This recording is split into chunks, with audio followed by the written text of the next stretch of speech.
Hello everyone, स्वागत है आपका आज के इस वीडियो सेशन में। आज हम डिस्कस करने वाले हैं एचपीजीके का पार्ट नंबर 46। उम्मीद करता हूँ सारे पार्ट्स आपके लिए यूज़फुल रहे होंगे। आज से जो हमारा लेवल है क्वेश्चंस का वो भी थोड़ा सा हम इंक्रीज करने जा रहे हैं सो दैट आपकी जो तैयारी है वो धीरे धीरे लेवल टू लेवल बढ़ती जाए।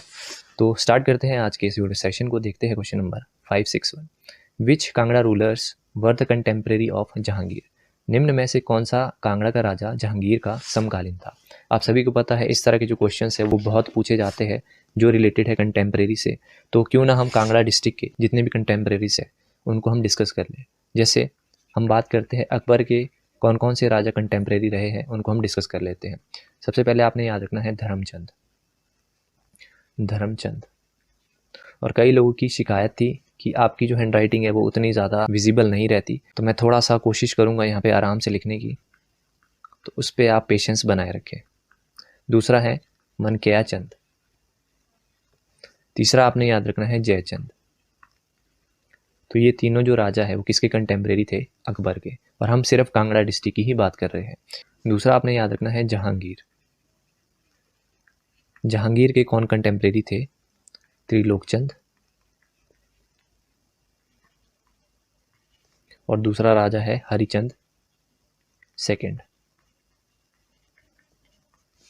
तीसरा आपने याद रखना है शाहजहां। शाहजहां का कंटेम्प्रेरी कौन था? चंद्रभान सिंह। चंद्रभान सिंह। ठीक है, तो ये कंटेम्प्रेरीज आपने कांगड़ा डिस्ट्रिक्ट से याद रखने हैं। तो यहाँ पे किसका पूछा था? जहांगीर। तो जहांगीर का कंटेम्प्रेरी कौन था? एक तो त्रिलोकचंद और हरिचंद सेकंड। तो इसका राइट आंसर क्या होगा? Option number D. इसी तरह से हम बात करते हैं बहुत सारे अटैक्स होते हैं। जैसे 1337 में हम बात करते हैं कि एमबीटी ने अटैक किया था, मोहम्मद बिन तुगलक ने अटैक किया था। उस टाइम पे कांगड़ा का राजा कौन था? इस तरह के क्वेश्चन बनते हैं, तो आपने याद रखना है पृथ्वीचंद। आपके हर एक डाउट को मैं यहाँ पे क्लियर करूँगा। 1337 हमने डिस्कस किया। इसके बाद बात करते हैं 1365। 1365 में आपको पता है फिरोज शाह तुगलक ने अटैक किया था, तो उस टाइम पर राजा था रूपचंद। वैसे तो हम बहुत बार इसको डिस्कस कर चुके हैं, पर रिवीजन कर रहे हैं तो अच्छे से करते हैं। इसके बाद बात करते हैं 1398। 1398 में आपको पता है तैमूर ने अटैक किया था, और तैमूर के टाइम पे कांगड़ा का राजा था मेघचंद। मेघचंद। तो ये सारे पॉइंट्स आपने नोट कर लेने हैं। Moving to next question number 562। Who was the last ruler of Guler princely state? Guler राजशाही के अंतिम शासक कौन थे? तो यहाँ पे गुलेर की बात हो रही है, तो सबसे पहले हम फाउंडर को पढ़ लेते हैं। गुलेर का फाउंडर कौन था? आपने याद रखना है हरिचंद। हरिचंद। और कब फाउंड किया था इसको? 1405 एडी में। ये पॉइंट आपने सबसे पहले याद रखना है। देखो, इनके पीछे भी एक स्टोरी है कि हरिचंद ने गुलेर को किस तरह से एस्टेब्लिश किया था। हरिचंद जब कांगड़ा के राजा थे तो वो शिकार पर एक जगह है हड़सर, स्पेलिंग आपको कुछ इस तरह से देखने को मिलेगी। तो हरिचंद जो है वो हड़सर की तरफ शिकार खेलने निकलते हैं, और अनफॉर्चुनेटली वो एक कुएं में जाके गिर जाते हैं, और 21 दिनों बाद उनको एक व्यक्ति के द्वारा रेस्क्यू किया जाता है। पर तब तक जो उनकी रानी थी वो सती हो चुकी थी। ठीक है, अब जैसे ही सती हो गई थी उसके बाद आपको पता है किस तरह से क्रोनोलॉजी चलती है। उनके छोटे भाई को राजा बनाया जाता है, तो उनका छोटा भाई जिसका नाम था करमचंद। करमचंद। ठीक है, तो जब हरिचंद 21 दिनों बाद वापस जाते हैं तो वो देखते हैं कि उनका छोटा भाई जिसका नाम था करमचंद, इनको राजा बना दिया गया था। तो हरिचंद वहाँ से चले जाते हैं और गुलेर प्रिंसली स्टेट को वो बसाते हैं। तो इस तरह से हरिचंद ने बसाया था गुलेर। और लास्ट रूलर भी पूछा जाता है, जो कि इस क्वेश्चन में पूछा गया है। लास्ट रूलर कौन था गुलेर का? ये आपने याद रखना है, भूप सिंह। भूप सिंह। तो इसका राइट आंसर क्या होगा? Option number C. इसी तरह से गुलेर में आपने एक राजा पढ़ा होगा, मैंने आपको बताया भी है, मान सिंह। इससे क्या क्वेश्चन बनता है? मान सिंह को शेर अफगान की उपाधि दी थी। शेर अफगान की उपाधि। और किसके द्वारा ये दी गई थी इनको? शाहजहां। बहुत इंपॉर्टेंट ये क्वेश्चन है, इसीलिए आपको ये फैक्ट बताया गया है। Next is 563। Which Kangra ruler accepted the rule of Akbar? किस कांगड़ा शासक ने अकबर का शासन स्वीकार किया था? तो कंटेम्प्रेरीज हम पढ़ चुके हैं, तो इसका राइट आंसर क्या हो जाएगा? Option number D, Dharamchand. Next is question number 564। Where was a decisive battle fought between the Gurkhas and British during the first quarter of 19th century? 19वीं शताब्दी के प्रथम क्वार्टर के दौरान गुरखाओं और ब्रिटिश के बीच निर्णायक लड़ाई कहाँ पे लड़ी गई थी? देखो, इस क्वेश्चन का राइट आंसर करने से पहले जो ब्रिटिश गुरखा वॉर था उसके बारे में हम अगर जाने तो आपको बहुत सारी चीज़ें यहाँ से सीखने को मिलेगी। तो अगर हम ब्रिटिश गुरखा वॉर की बात करते हैं तो वो कब लड़ी गई थी, ये डेट आपने याद रखनी है। कई बुक्स में आपको लिखा मिलेगा 31 अक्टूबर 1814 कि इस दिन से जो है वो ब्रिटिश गुरखा वॉर स्टार्ट हुई थी, और कई बुक्स में आपको डेट मिलेगी 1 नवंबर 1840।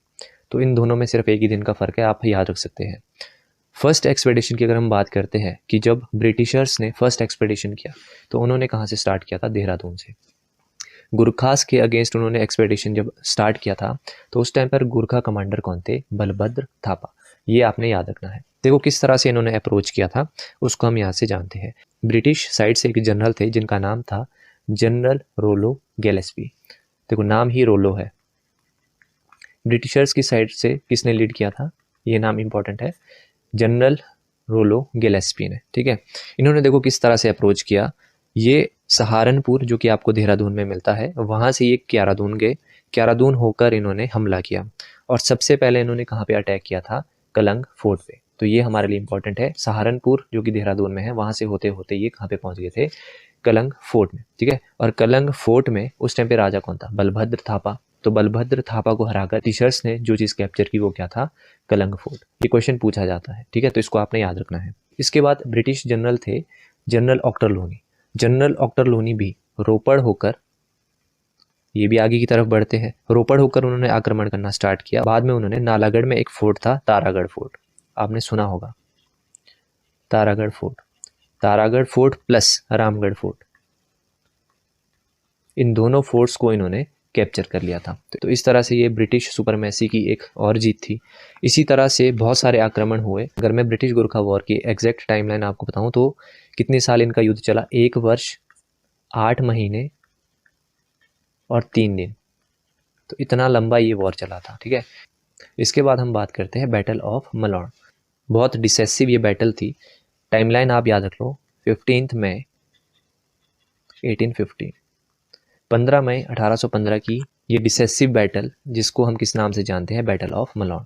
देखो इस बैटल में क्या था, अमर सिंह थापा का एक मोस्ट कमांडर था जिसका नाम था भक्ति थापा। भक्ति थापा। तो अमर सिंह थापा भक्ति थापा को एक ऑर्डर पास करते हैं कि आप सूरजगढ़ किले को जीतने के लिए चले जाइए। तो भक्ति थापा जो है वो सूरजगढ़ किले को कैप्चर करने के लिए चले जाते हैं। परंतु इतना भीषण युद्ध होता है, एक प्लेस था जातक, जैतक। इस तरह से आपको स्पेलिंग देखने को मिलेगी। हिंदी में अगर हम लिखे तो इसको इस तरह से लिखते हैं, जेतक। ठीक है, तो कई जातक पढ़ते हैं, कई जेतक पढ़ते हैं, उसमें आप ज़्यादा कंफ्यूज मत होना। तो इस क्षेत्र में बहुत ही भीषण युद्ध होता है जिसमें अनफॉर्चुनेटली जो भक्ति थापा है उसकी यहाँ पे मृत्यु हो जाती है। तो अमर सिंह थापा के लिए बहुत बड़ा लॉस था क्योंकि बहुत सुप्रीम लीडर भक्ति सिंह थापा थे।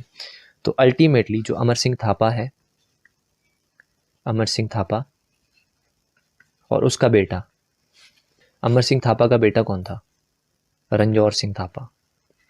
तो अल्टीमेटली अमर सिंह थापा और रंजौर सिंह थापा जो है सरेंडर कर देते हैं। जिस टाइम पे भक्ति सिंह थापा की डेथ होती है उस टाइम पर ये बाप और बेटे किसको डिफेंड कर रहे थे, जातक फोर्ट को, जातक फोर्ट को। तो अल्टीमेटली गुरखास जो है वो सरेंडर कर लेते हैं टू ब्रिटिशर्स। ठीक है, और उस टाइम पर आपने याद रखना है यहाँ पे जो ब्रिटिश जनरल थे वो कौन थे, मार्टिन डेल। ये नाम इंपॉर्टेंट है, मार्टिन डेल उस टाइम पे ब्रिटिश जनरल थे।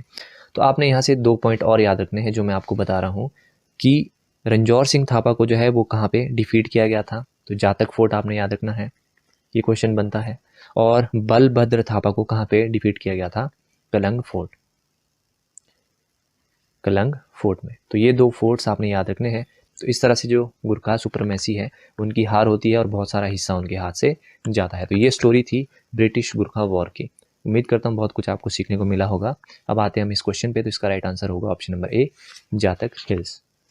Next question is 565, which ruler of Nurpur constructed an irrigation channel from Ravi to Pathankot. Ravi से पठानकोट तक किस नूरपुर के शासक ने सिंचाई नहर बनाई थी। तो नूरपुर स्टेट का एक राजा था जिसका नाम था कैलाश पाल, कैलाश पाल। इस राजा के बारे में आपने 2-3 पॉइंट्स याद रखने हैं। जैसे इसने इरिगेशन चैनल बनाया था रावी से पठानकोट, जो कि इस क्वेश्चन में पूछा गया है। एक पॉइंट तो ये हो गया। दूसरा आपने याद रखना है, ये जो राजा था कैलाश पाल, इसने डिफीट किया था तातर खान, तातर खान। अगर किसी को नहीं पता तातर खान कौन था तो इसके बारे में हम जानते हैं, ये गवर्नर था खुरासन का, गवर्नर ऑफ खुरासन। ठीक है। तो इस तरह से आपने याद रखना है इनके पॉइंट्स। तो इसका राइट आंसर होगा ऑप्शन नंबर सी, कैलाशपाल। इसी तरह से नूरपुर में कुछ एक फोर्ट्स है फेमस, उनको भी हमारे को पढ़ना इंपॉर्टेंट है। जैसे मकौट, मकौट फोर्ट जो है वो किसके द्वारा बनाया गया था? इस्लाम शाह सूर, इसके द्वारा जो है वो मकौट फोर्ट को बनाया गया था। और इस्लाम शाह सूर कौन था? शेर शाह सूरी का बेटा। इसी तरह से सेकंड नंबर पे आपने याद रखना है शाहपुर फोर्ट। शाहपुर फोर्ट ये किसके द्वारा बनाया गया था? भक्तमल, बहुत बार एग्जाम में पूछा जाता है, भक्तमल के द्वारा ये बनाया गया था। तीसरा फोर्ट आपने याद रखना है नूरपुर फोर्ट। नूरपुर फोर्ट ये किसके द्वारा बनाया गया है? राजा बासु, राजा बासु के द्वारा ये बनाया गया है। और फोर्थ नंबर पे आपने याद रखना है तारागढ़ फोर्ट। तारागढ़ फोर्ट ये किसके द्वारा बनाया गया है? जगत सिंह, जगत सिंह ऑफ नूरपुर। ठीक है, तो ये सारे पॉइंट्स आपने याद रखने हैं। और वहीं बात करते हैं कि नूरपुर को किसने एस्टेब्लिश किया था, तो वो राजा थे जेठपाल। जेठपाल के द्वारा इसको एस्टेब्लिश किया गया था। और कब एस्टेब्लिश किया गया था? वर्ष 1000 AD में। ये पॉइंट्स आपने बस याद रखने हैं। अगला क्वेश्चन है 566। Who was given with jagir as a jagir by Maharaja Ranjit Singh in 1828? 1828 में महाराजा रणजीत सिंह द्वारा जागीर के रूप में राजगीर किसे दिया गया था? तो देखो हम टाइमलाइन से इस क्वेश्चन को अप्रोच करेंगे। आप सभी को पता है महाराजा संसार चंद की मृत्यु कब हुई थी? 1824। 1824 में इसके बाद राजा कौन बना था? राजा अनिरुद्ध चंद, राजा अनिरुद्ध चंद। तो इस राजा के बारे में कुछ एक पॉइंट्स पहले देखते, फिर हम इस क्वेश्चन का आंसर करेंगे। अनिरुद्ध चंद की हम बात करते हैं अगर, तो जैसे ही संसार चंद की मृत्यु हो जाती है तो उस टाइम पे कुछ इस तरह की परंपरा थी कि 4 साल तक जो है वो राजकुमार की जो पदवी है वो नहीं मिलती थी। तो उस टाइम पर सिर्फ उन्हें रॉय कहा जाता था। 4 साल के बाद कोई व्यक्ति राजा बनता था। ठीक है, तो होता कुछ ऐसा है कि महाराजा रणजीत सिंह थे, उनका एक मंत्री था जिसका नाम था ध्यान सिंह, ध्यान सिंह, जो कि कहाँ का रूलर था? जम्मू का। ठीक है, तो महाराजा रणजीत सिंह ने, जो उनका मंत्री था ध्यान सिंह, इसका एक पुत्र था हीरा सिंह, हीरा सिंह। इस हीरा सिंह के लिए महाराजा रणजीत सिंह ने अनिरुद्ध चंद से उसकी बहन का हाथ मांगा था। ठीक है, तो अनिरुद्ध चंद ने डायरेक्ट हाँ नहीं की थी, बहुत सारे रीजंस दे दिए थे। और उसके बाद खुद कहाँ चला गया था? वो हरिद्वार, हरिद्वार वो चला जाता है। हरिद्वार जाने के बाद उसने वहाँ पर कुछ एक मंदिर भी बनाए और हवेली भी बनाए। और उस मंदिर को हम आज भी वहाँ पे कांगड़ा मंदिर के नाम से वहाँ पे आप देख सकते हैं। ठीक है, तो हरिद्वार चला गया। अल्टीमेटली 1831 और 32 में अनिरुद्ध चंद की मृत्यु हो जाती है। और उसके बाद राजा बनते हैं उसके छोटे बेटे, जिनका नाम था रणबीर चंद और प्रमोद चंद। रणबीर चंद और प्रमोद चंद, प्रमोद चंद ये 2 बेटे थे अनिरुद्ध चंद के। तो महाराजा रणजीत सिंह ने जो है महल मोरियों में इन 2 पर्सन को जागीरें दी थी। ठीक है, तो ये ऑप्शंस में आपके यहाँ पे देखने को नहीं मिलेंगे। तो इसका राइट आंसर हम क्या मार्क कर देंगे? Option number A, Anirudh Chand. अगला क्वेश्चन है 567। Which district is located to the south of Una district of Himachal Pradesh? Himachal Pradesh के ऊना जिले के दक्षिण में कौन सा जिला स्थित है? तो इसका right answer option number D, Bilaspur.